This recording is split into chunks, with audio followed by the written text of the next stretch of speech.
Welcome, and thanks for joining us. Moss Adams is pleased to present another in our ongoing series of continuing professional education webcasts. Our presentation will start in a few moments.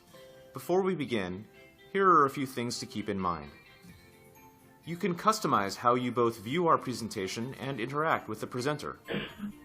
For better viewing, close all other applications and turn up your speaker volume.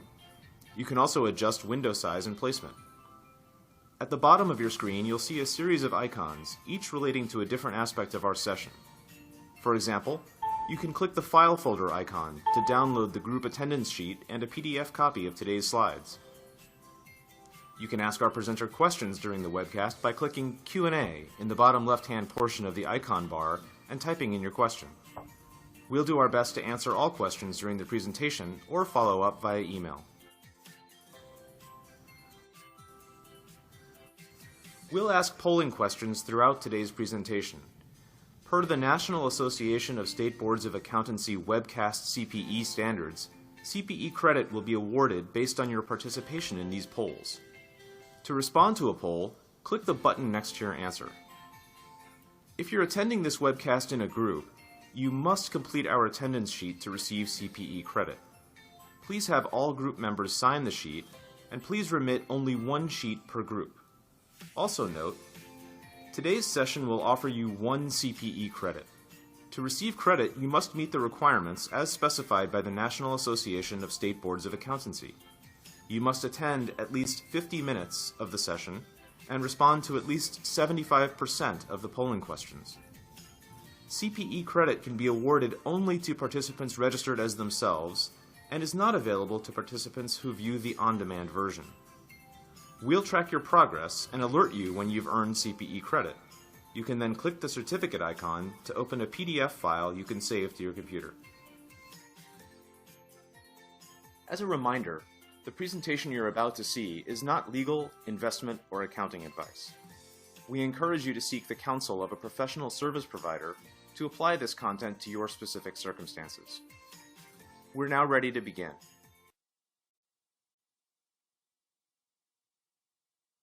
Good morning and welcome to today's webcast, IRS Form 990 Update. Before we begin the presentation, I'd like to introduce today's presenters, Pam Alexanderson and Renie Burbank. Pam has been in public accounting since 2008. She has considerable experience in tax compliance and consulting, as well as unrelated business income and board governance, and she focuses on large multinational organizations, community charities, healthcare providers, and educational institutions. Renie has practiced public accounting since 1991, for which she worked in private industry. She focuses on tax consulting and compliance services for not-for-profit organizations, particularly healthcare organizations. Before I pass the line to Pam, let's get today started with our first polling question. That is, what type of organization do you represent? Association, foundation, healthcare, higher education, not-for-profit organization, Moss Adams employee, or other. And I'll give you a few moments to respond. To participate, please click the button next to the answer you choose and hit submit. And we'll shut it down in 3, 2, 1. Okay, so this is Pam Alexanderson. I'm going to start the presentation off today, and it looks like we've got about half of the group is not-for-profit organizations, about 20% higher ed, 15% healthcare, and then about 10% foundations. So we do have quite a gamut of different types of not-for-profit organizations here, so hopefully the information that we're presenting today you will certainly find helpful. So we'll go ahead and get started. The agenda today, we're going to cover significant changes to the 2015 Form 990. Lucky for us, there actually aren't a lot of what I would consider to be significant changes in 2015. So given that 2014 saw a significant change to Schedule A, and since some of you out there may have not actually filed your 2014 Form 990 yet, we thought it might be a good idea to go ahead and review those changes once more just to make sure that you understand what's required with the new reporting in Schedule A.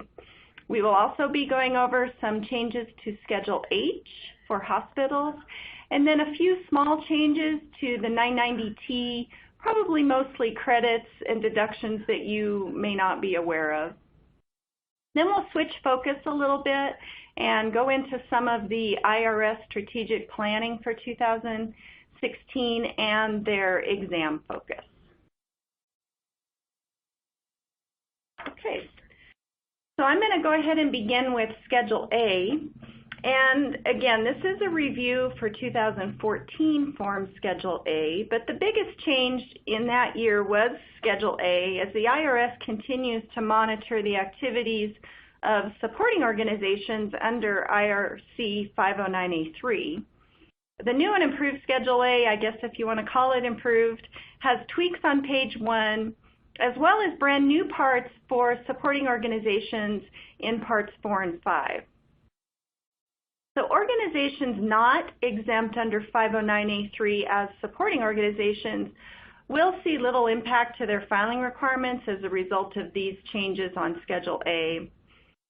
The rules for Schedule A require 509A1 organizations, which are those that are publicly supported, to complete Part 2 of Schedule A to prove that they are receiving more than 33.33% support from the general public.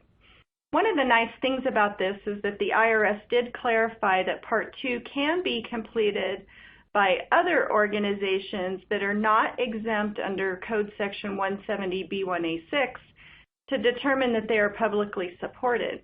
If you are exempt under Code Section 170B1A6, it basically says that you are receiving a significant amount of your income from contribution income as opposed to program service. And for those organizations that are not receiving a significant portion of their income from contributions, but rather from program services, Schedule B actually has a special rule that allows organizations exempt under 170B1A6 to only report in Schedule B donors who provide more than 2% of total contribution support to the organization. So if you are not able to utilize that special rule, the IRS did clarify the instructions to indicate that those organizations under 509A2 may actually be able to fill out 509A1 schedule in Schedule A and therefore qualify for the special rule in Schedule B. And the reason that that's important is for those of you that are 509A2 organizations and have to report on Schedule B donors, all donors of $5,000 or more, that can be a significant amount of work for you to gather that information. So if you can prove that you qualify as a 509A1 organization, you can complete Part 2 of Schedule A, qualify as more than 33.33% supported, and then significantly reduce your workload with respect to reporting on Schedule B. Okay, so with respect to the 2014 changes to Schedule A, changes to Part 1 indicate which new sections the supporting organization must complete. The IRS has been kind enough to include definitions of the different types of supporting organizations, and these definitions are based on the relationship between the supporting organization and the supported organization. Type 1 is a parent-sub relationship. Type 2 is a brother-sister relationship where there is common control between the two. And Type 3 has two components, functionally integrated and non-functionally integrated. Type 3 receives the most scrutiny from the IRS since the basis of their exemption is due in large part to the duties performed for the supported organization. However, these organizations tend to function a lot like private foundations, but don't have to pay the investment tax and abide by all the other private foundation rules, which does open them up to more scrutiny from an IRS perspective. Additional changes to Part 1 include asking how many supported organizations the supported organization supports, so you do have to list them explicitly now. as well as some small changes in disclosing to whom and how you support your supported organization.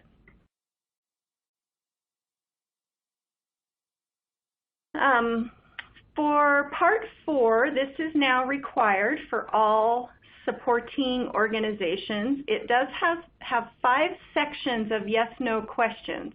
So if you got a bunch of questions this last year from your accountant asking you about your relationship with your supporting organization, supported organization, and how you're functioning, that's why. Part 4 is required for all supporting organizations, but not all sections of Part 4 are required for everybody, so it does get a little bit confusing. Section A is the only section that's required for all supporting organizations, regardless of the type.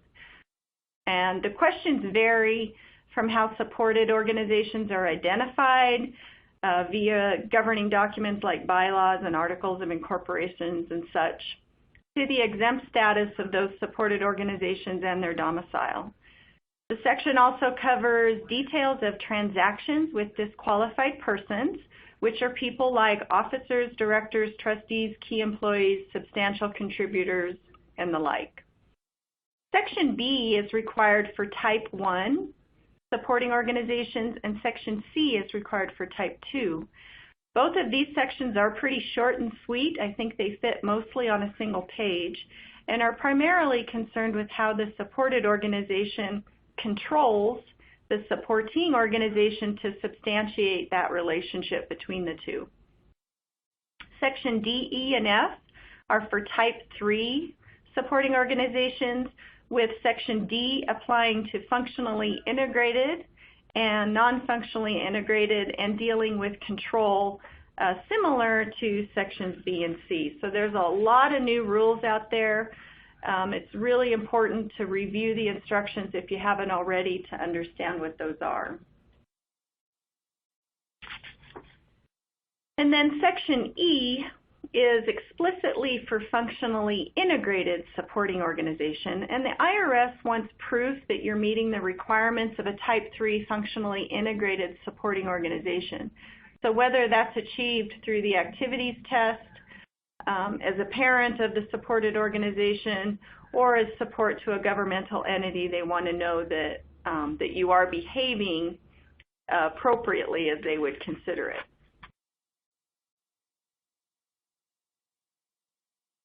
The next section is Part 5. This is required only for non-functionally integrated supporting organizations. And you have to demonstrate satisfaction of a distribution requirement, which is very similar to what private foundations have to do. But you also have to demonstrate an attentiveness requirement. And these are not new requirements for non-functionally integrated supporting organizations, but this is the first time that the IRS is actually requesting a calculation of the distribution payouts to ensure the supporting organization is meeting the integral part test by fulfilling the distribution requirement. If you're a non-functionally integrated supporting organization and haven't been performing these tests on an annual basis, the Form 990 is now going to ask you to make sure that you are doing this annually. And it's going to be interesting to see what the IRS does with this information as they're collecting it over the last year and probably over the next couple of years, because the tax reform draft discussion documents do call for a repeal of Type 2 and 3 supporting organizations. So we'll see what sort of data mining they do with the information they get and whether or not they decide to pursue that further.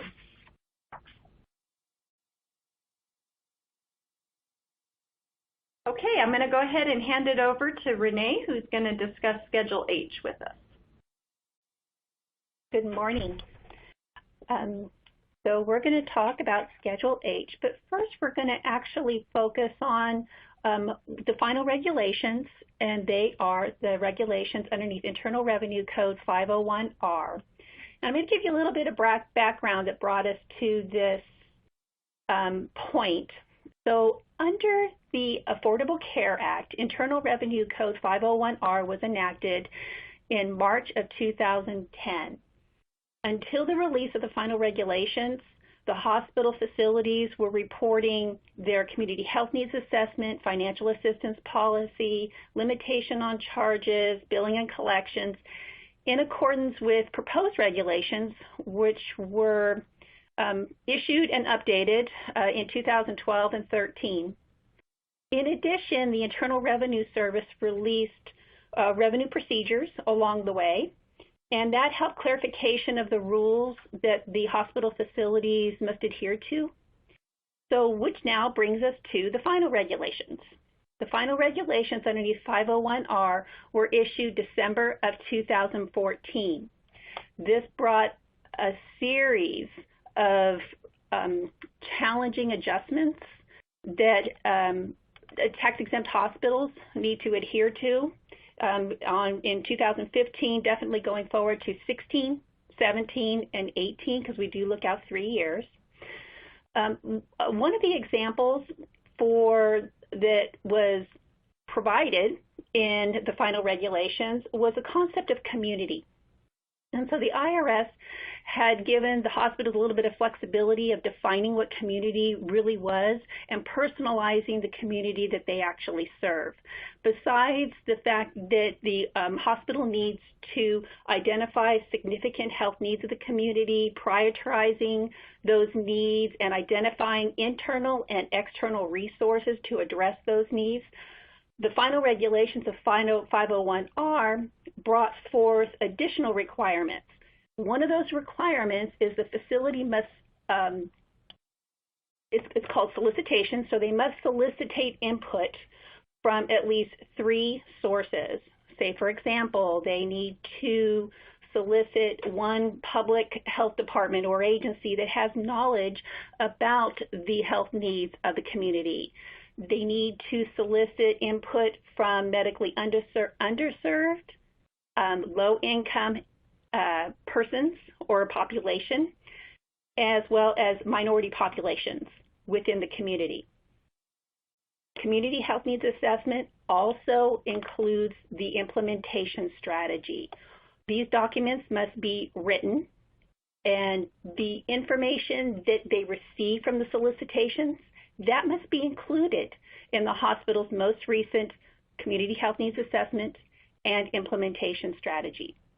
Both reports, as I mentioned, need to be written. They need to be adopted by an authorized body of the organization or the hospital facility, and they also must be made widely available. The Community Health Needs Assessment Report and the implementation strategy, they're very public documents, and they could be scrutinized. The next item within the 501R regulations is the financial assistance policy. This also must be a written document. There is regulations that require the financial assistance policy to explain the different types of financial assistance that's available underneath the FAP, including the free and discounted care, eligibility criteria for individuals to actually apply for the financial assistance. Also included in the 501R is limitation on charges. These charges are for individuals that are eligible for assistance underneath the financial assistance policy. They're also known as FAP eligible individuals. There is specific criteria that their hospitals can only charge them a certain amount, maximum amounts to be charged to these eligible individuals for emergency or medically necessary care. There are a few questions on the Schedule H that is relating to the charges that are for the FAP eligible individuals. Billing and collections. There's really no significant changes relating to billing and collections. There are exceptions, of course, but the takeaway on this one is the hospital facility may not engage in extraordinary collection actions before they take a reasonable effort to determine if the individual is eligible underneath the financial assistance policy. The final regulations do describe what reasonable efforts are extraordinary actions, and the timeline for notifying the individual before any collection actions take place. So when it comes to the Schedule H, there is, in 2014 and 2015, there was a significant change. I'm sorry, in 2014 there was a significant change in the Schedule H. As I mentioned, that the financial assistance policy, as well as community health needs assessment and the implementation strategy, they need to be written and adopted by the governing body. The community health needs assessment and the implementation strategy, there are questions number 4 through 10, and they are really focusing on how the organization makes the health needs assessment widely available to the general public, as well as going into question number 10 is focusing on the implementation strategy and how that is widely available to the public. 501R and reporting on the Schedule H, the hospital needs to indicate how the community health needs assessment and the financial assistance policy is made widely available, and they do give certain questions that they can answer, as in, is it available on the hospital's website? Is it available upon request without charges? Is it posted in the hospital in very conspicuous places? And different places throughout the hospital, organizations can actually describe on how they actually make those items widely available to the public. With regard to the implementation strategy, on line 9, 10A and 10B that appeared on the Schedule H in 14 and 15, for question number 9, it's asked for the tax year that the implementation strategy was adopted. On 10, the organization can either, one, post it on their website and give a URL, or they can attach it to the Form 990. After the final regulations were released, there was a couple of revenue procedures that were issued to provide clarification and guidance, additional guidance to organizations. One of those is Revenue Procedure 2015-21. And this really addresses how an organization, if there is some sort of admission that is minor, inadvertent, or due to a reasonable cause, will that affect or have a failure underneath the 501R regulation? So with this revenue procedure, the Internal Revenue Service had come through and they had said that any admission or error will not be considered a failure if it was minor or either inadvertent or due to reasonable cause. These items, if it is minor, and it would not be considered a failure. And let me give you an example. If there was the posting of the community health needs assessment or the financial assistance policy, if it was on a poster and that poster had happened to fall behind a chair and it wasn't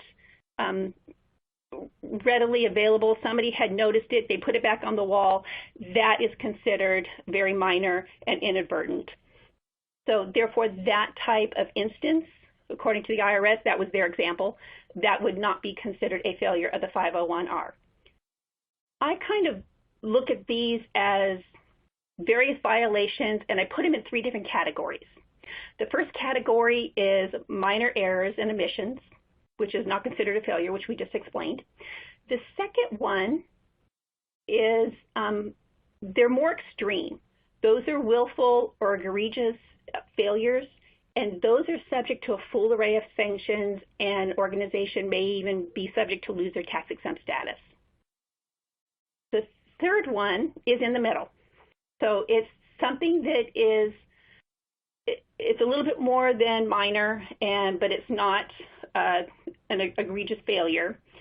And these will be or can be excused if they are corrected and disclosed on the Form Schedule H, Part 6 in the supplemental information. The information that needs to be disclosed if the organization does determine that they have incurred one of these failures is they need to describe the failure, including what caused it, the facilities that it actually occurred in, the date that it was discovered, and if possible, the number of occurrences. Within the description, it needs to include the method that it was corrected, the date that it was corrected, how many individuals were restored to a position if the failure had not occurred. So this is just really, there is no real questions within the actual Schedule H. It is a disclosure requirement. So now this concludes my presentation for the Schedule H. I'm going to turn it back over to Pam and have her talk about some issues relating to 990T. Okay, before we do that, we actually do have a polling question. And the question is, would you like to see a webcast specifically on Schedule A or Schedule H? And we've given you 4 options. One is Schedule A, one is Schedule H, maybe both, if you're unfortunate enough to have to file both, and does not apply. So we'll give you just a few seconds to complete that, and then we'll view the results.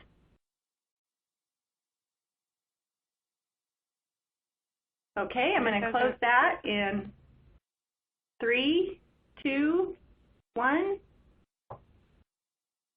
Okay, so Schedule A, about 40% said yes. Schedule H, about 10%. Unfortunately, there's 20% of you out there that might have to do both of them, and then 30% does not apply. So one of the things we wanted to know about this is these are both very complicated but extremely important schedules. You can either get heavily penalized if you don't do it right via Schedule H, or you can lose your tax-exempt status if you don't do it right via Schedule A. So we may definitely take that into account in a future webcast. Okay, I'm going to go over just a few little nuances with the 990T. There really weren't a lot of changes with the 990T. The 3 things I'm going to go over here are just really extensions of deductions or of exclusions that were already in place. And one of the reasons I wanted to point some of these out to you is not specifically because of these particular exclusions or deductions, but I did want to just generally make people aware that if you're filing a 990T, it's obviously because you have unrelated business income. And I wanted to just alert people to read those instructions once a year just to see if they have added something or taking something away, probably more added something that you might be entitled to that you are just generally unaware of. You know, those of us in the tax-exempt area, having to pay taxes is not something that we tend to think about very regularly. And if you have to file the 990T, I wanted people to be aware of those kind of one-off credits or deductions that may apply to you that you're not taking advantage of. So the first one covers Section 179D, and that's a pretty specific section of 179. Section 179 talks about taking additional depreciation for taxable organizations. And Section 179D really talks about deductions related to energy efficient commercial buildings. So it is a little used section for tax exempt entities, but it is extended for property that's placed in service after 12/31/14.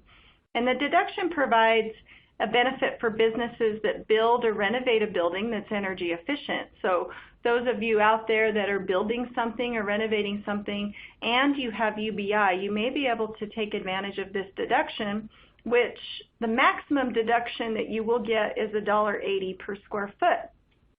There's a number of ways that a building improvement can qualify or even partially qualify, but the most lucrative of these would be the building envelope, your HVAC or hot water systems, or interior lighting.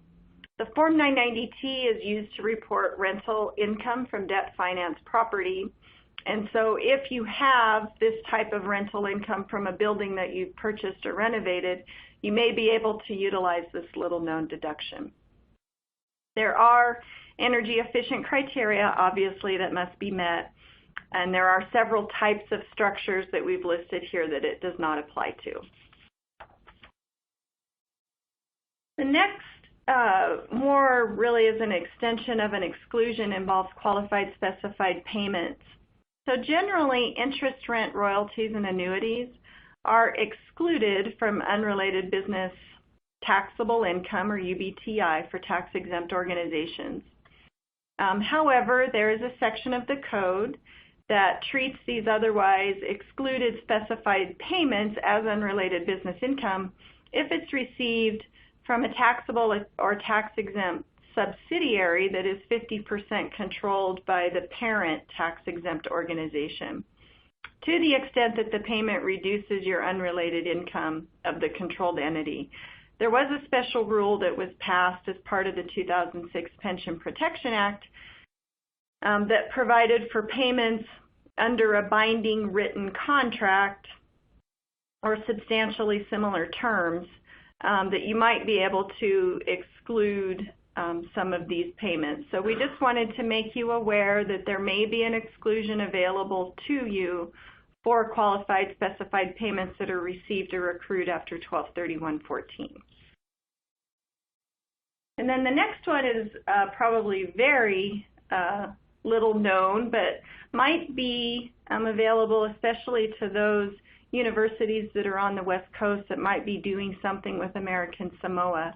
But there is an American Samoa Economic Development Credit that was extended to years after December 31st, 2014 and before January 1st, 2017. And it provides an incentive for U.S. corporations to invest in American Samoa. It can offset a portion of tax liabilities, so if you have unrelated business income coming to you from operations in American Samoa, from business operations, sale of assets, or certain investments, you might be able to take advantage of that particular tax credit. Okay, so another polling question. Are dividends considered a qualified specified payment? Yes, no, or I don't know. I'll give you a few seconds to answer that. Okay. 3, 2, 1. We'll go ahead and close it.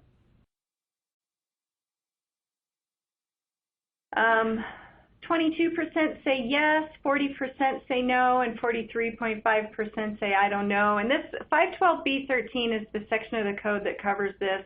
It can be extremely confusing. And if you are receiving dividends, that will be exempt as a qualified specified payment from UBTI. So really only interest, rent, annuities, or royalties would be something that would be a qualified specified payment that you may actually have to pay tax on the income. Okay. Next, I just wanted to cover, these are not changes in any portion of the 990, but I did want to provide some general clarification on a couple of different items. The first one is definition of control of a non-stock corporation. And the reason that I think this is important is, and actually the AICPA as well, is that we believe some organizations might be misinterpreting the definition of control in the case of a non-stock corporation or a tax-exempt entity. According to the 990 instructions, there is control in the case of a tax-exempt entity or non-stock corporation when when more than 50%, I need to make that clarification, it's actually not 50%, it has to be more than 50% of the directors or trustees of that organization are either representatives of or directly or indirectly controlled by a tax-exempt organization. So a trustee or director is a representative of a tax-exempt organization if he or she is a trustee, director, agent, or employee of that exempt organization.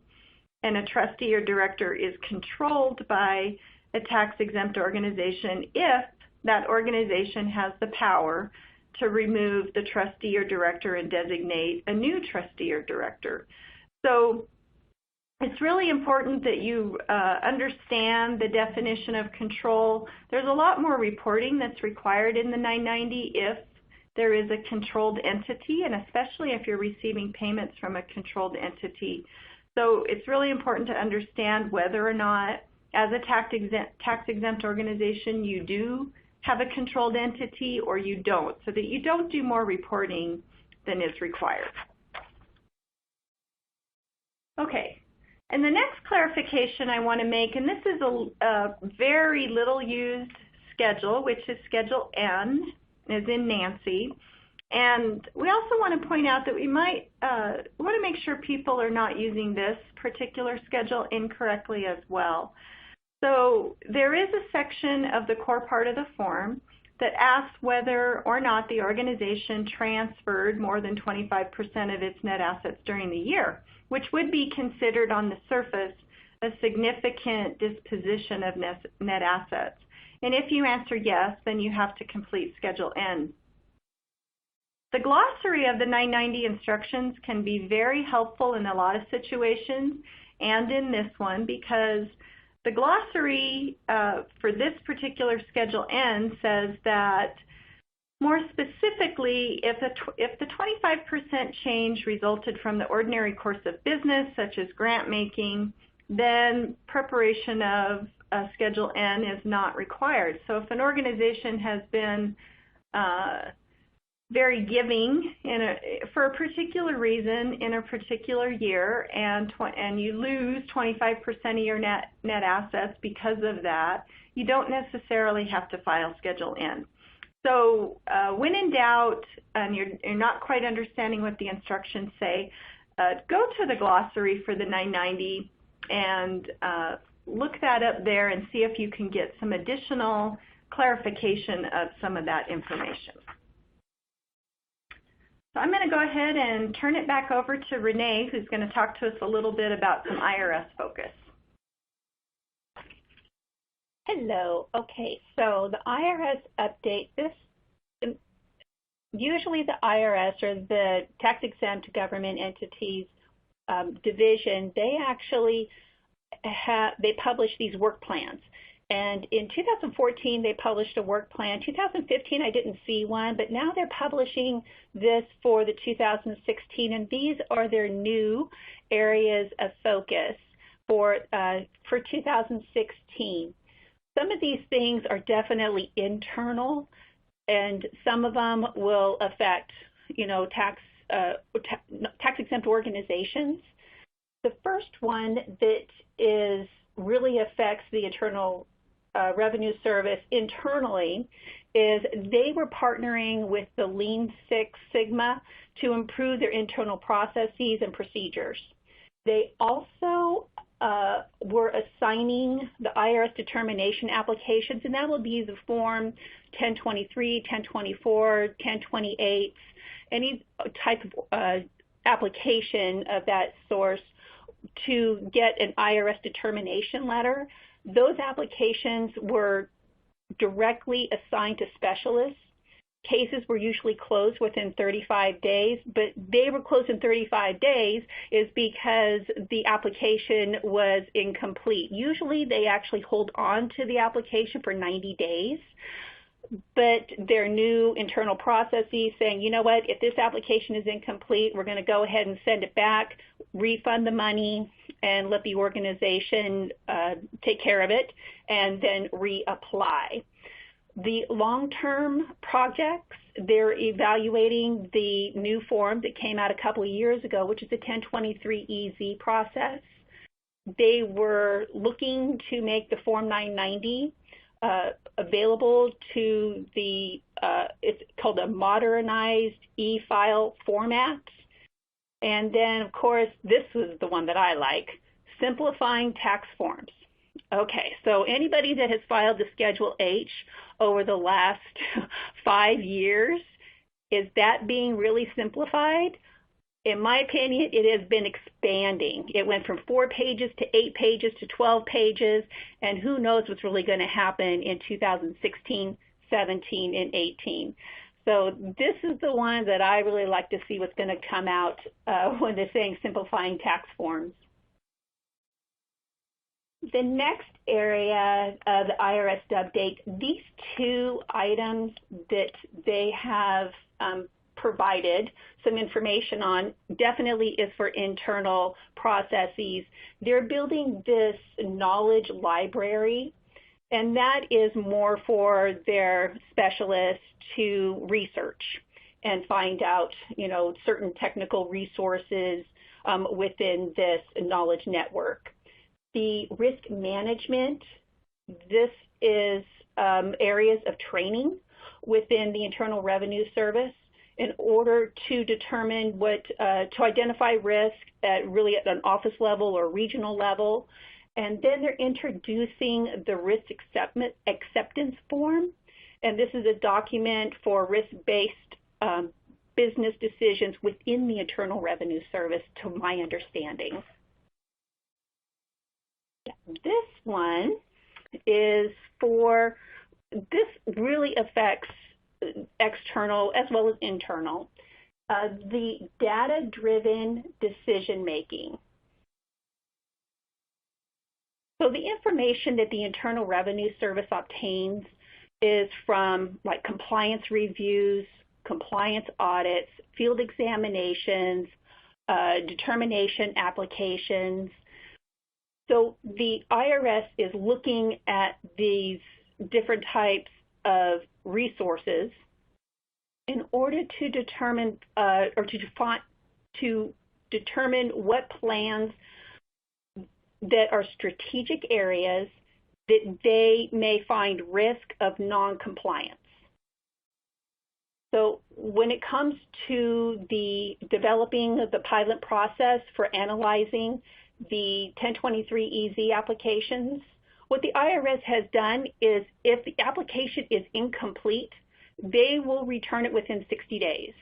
They will refund the user fee, they'll send back the whole package, and they'll also put a letter of explanation. There was a revenue procedure that was introduced and published, was 2016-5, and that describes and lists actually the items that were substantially incomplete within an application in order for the Internal Revenue Service to really send it back within that 60-day period upon receipt. Tax-exempt bonds. So tax-exempt bonds, what the IRS has done recently is do some statistical sampling in this area, and this is to determine the high-risk area of noncompliance with the tax-exempt bonds. One other thing that was just released was a new notification requirement for 501c4s. And a 501c4 is an organization that is commonly known as a social welfare and a community benefit organization. So December 18th of 2015, the Congress actually enacted a new requirement for 501c4s.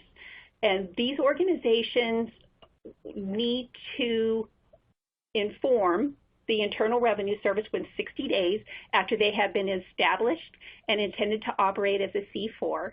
The IRS is still working on the implementation of the notification process, and then they are getting the processes in place, and probably some sort of application or some form that a C4 would need to file within 60 days after they have been established. Now, any organization that is a C4 that has been established prior to the December 18th of 2015, they need to notify the Internal Revenue Service within 180 days. That can be done either via a letter. But if they have filed the application for exemption, which would be a Form 1024, or they have filed the Form 990, 990EZ, PF, or a 990N, or any annual information return, that would actually notify the Internal Revenue Service of their intent to be a 501c4. The next section is for employee engagement. Definitely this is internal for the Internal Revenue Service. These are the 4 items that they have provided as within their work plan for 2016 to inform the public of what their intentions are for the employee engagement.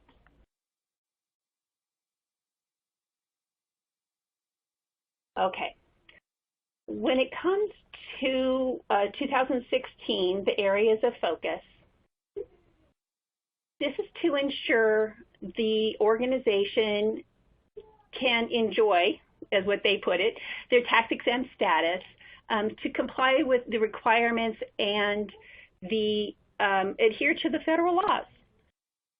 The strategy will be to they're really implementing these through those data-driven decisions that we just talked about, and with the intended goal that from identifying and addressing any of the high-risk areas for noncompliance, the items that they have identified that they're focusing on for, let's go with the dealing with the tax exemptions.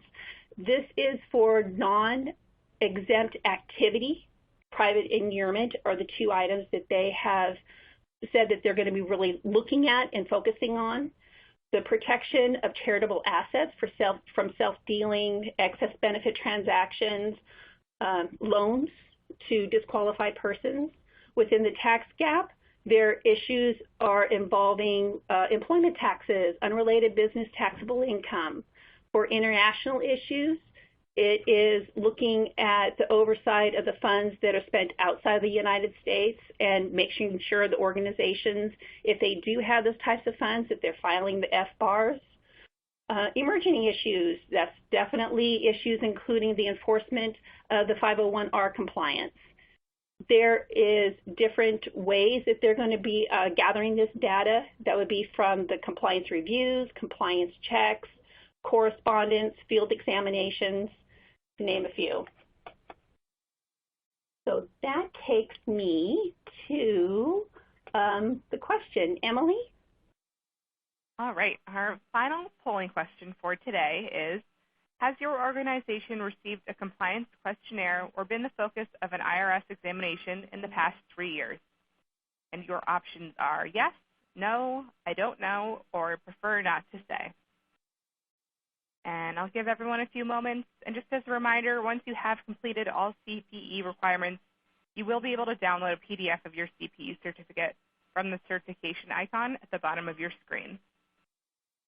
And we'll close it down in 3, 2, 1.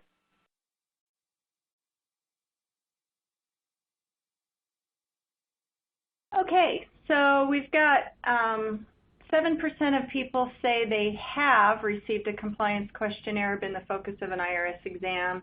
74% say no, and about 17% say I don't know. So this is, the reason we wanted to ask this question is, as you all are aware, the IRS has definitely gone through a reduction in workforce and certainly lots of upheaval in the tax-exempt sector of the IRS over the last couple of years. And so one of the things that we are seeing is that they, as Renie even was alluding to just a couple slides ago, is they're really trying to have a renewed focus on their exam and questionnaire strategy so that they're not just randomly choosing people. So, you know, the idea, if you were to get a compliance check or even notice of an IRS audit, you probably have not been randomly chosen at that point. And we want to reiterate for folks that if you do get a compliance check questionnaire, it is very, very important to fill it out as accurately as you possibly can and send it back. Our thought is that if you ignore it, then that may trigger some further inquiry of you from the IRS, which may not be all that welcome. The other thing is that we are getting, they are telling everybody that there is going to be a significant focus in the coming years on unrelated business income tax and not taking more deductions that are necessary because generally I think it's about 90% of organizations that actually fill out a 990T actually don't pay tax.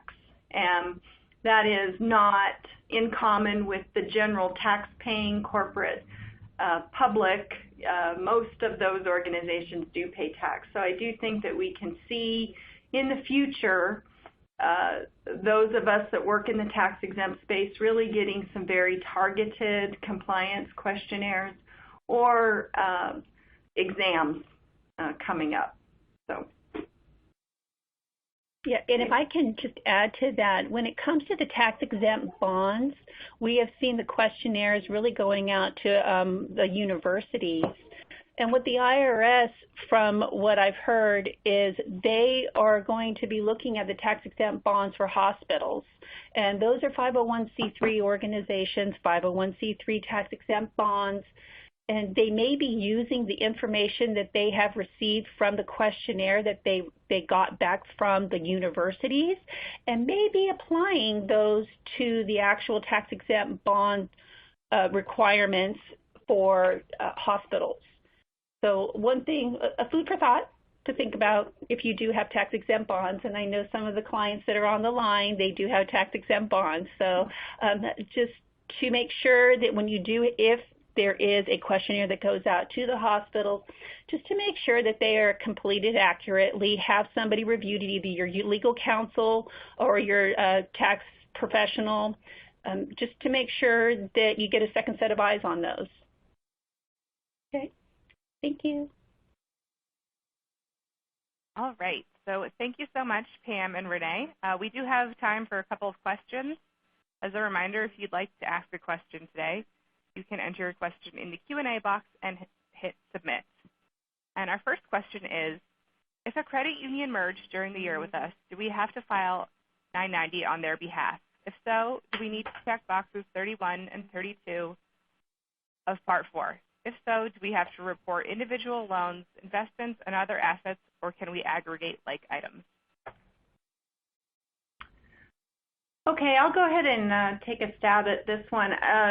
Typically, federal credit unions are exempt, and so I'm not sure if your organization falls in that or not, but typically federal credit unions are exempt from filing a 990. So if you had a state credit union that merged with you during the year, and that state credit union had a 990 filing requirement, you do have to file a final 990 for that organization if they have fully merged in with you and that state-sponsored credit union ceases to exist.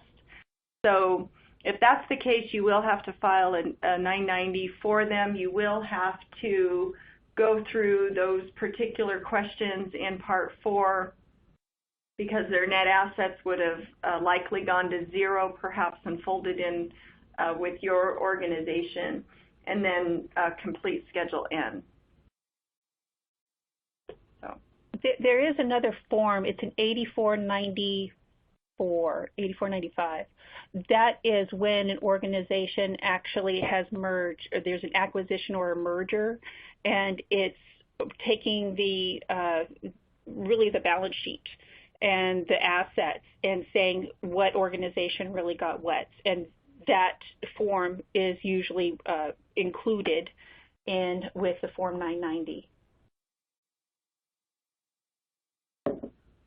Great, thank you. It looks like that was the only question. You guys did a great job. And as a reminder, if you attended today's presentation in a group and would like to receive CPE credit, you must complete the group attendance sheet found in the resources icon at the bottom of your screen.